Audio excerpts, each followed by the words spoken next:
flames, we emerge from the hurt we learned. I was shattered, bruised and torn, left alone to rebuild, reborn. You took my voice, I took the pain, but now I rise, I'm breaking chains.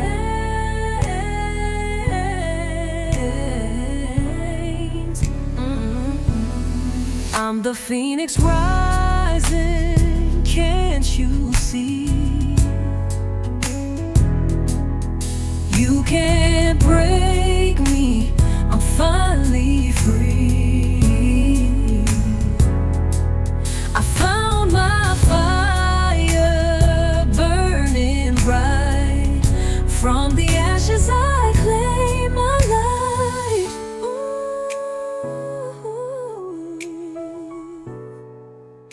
Hey, Phoenix is rising. I'm Coach T, and your blessings are in your ashes. Have you ever had a memory come back decades later, uninvited, but as if it just happened yesterday? Well, that happened to me recently.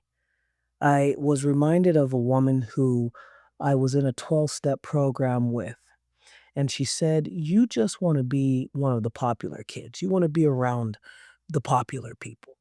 Now, I was much younger than her at the time. And they kind of dragged on her and her husband. They were uneventful, if you will. And, for me, it was a slap in the face when she told me this. And the reason why it hurt was twofold. Number one, I believe that there was a bit of a racial tint to it. She was a white female in her 60s. And the area that I was in, it was that subtle, it was liberal, the type of racism that's from liberals that you get. That's, oh, I'm just trying to help you, right? Okay. So, but being criticized meant that I wasn't good enough. And I was still in that people-pleasing mode anytime I heard criticism, and still carrying that scar from my childhood. I got fearful, and I never went back to her at all. Never went back to her. I let it go because I was like, I didn't know what it was then, but I felt very small. Smaller than the words, smaller than the room, smaller than I had ever been.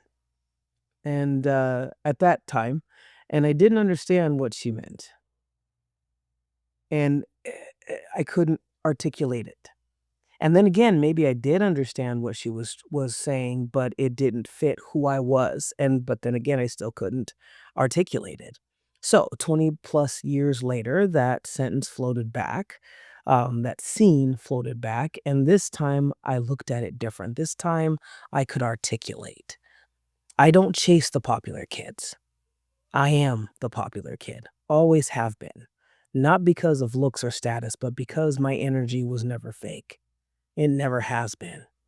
I've always liked people who shine, people who do their work, people who own their shadows, people who don't feed off of other people's pain to survive.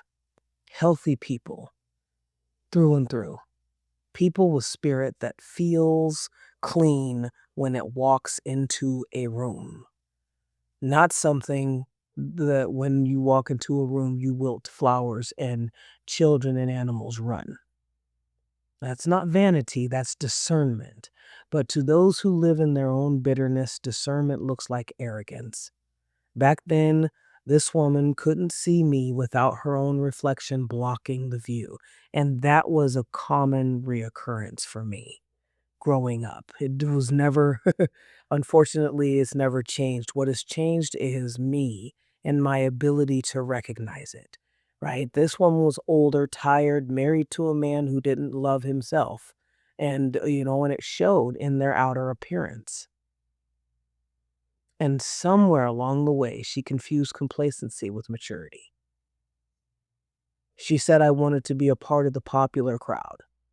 What she couldn't say out loud was that she was angry I still believed in more. During those times, I had people telling me that I was very immature. And now I know that I was never immature. They weren't mature enough.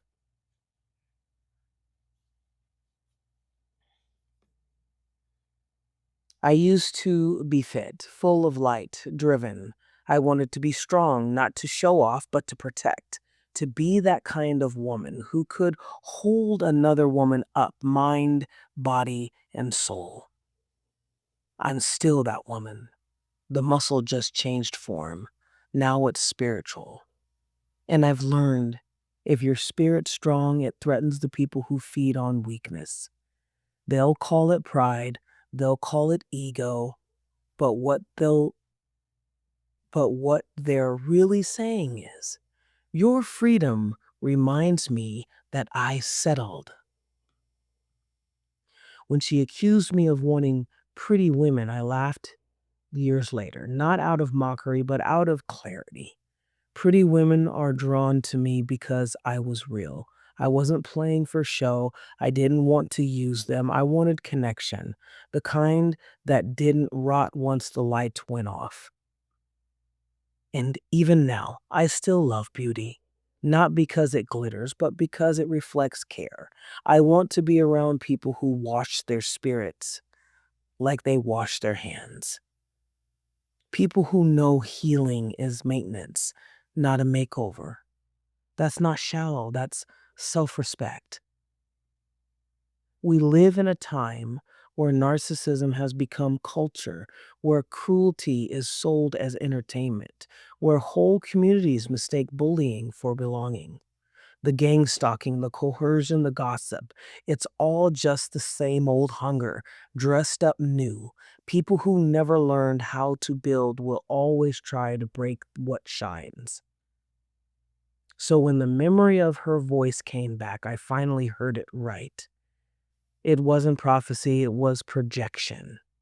She wanted to dim what she didn't understand. And God let it echo back to remind me, don't ever feel guilty for wanting light. I've survived homelessness, betrayal, retaliation, and still, I want beauty. I want peace. I want spaces that look like self love and people who act like healing is contagious. So, no, I don't want to be with the popular kids. I am the popular kid. Because popularity is just another word for resonance, and I resonate with truth.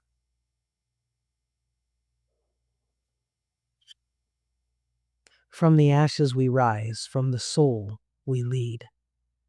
I'm Coach T, and I love you.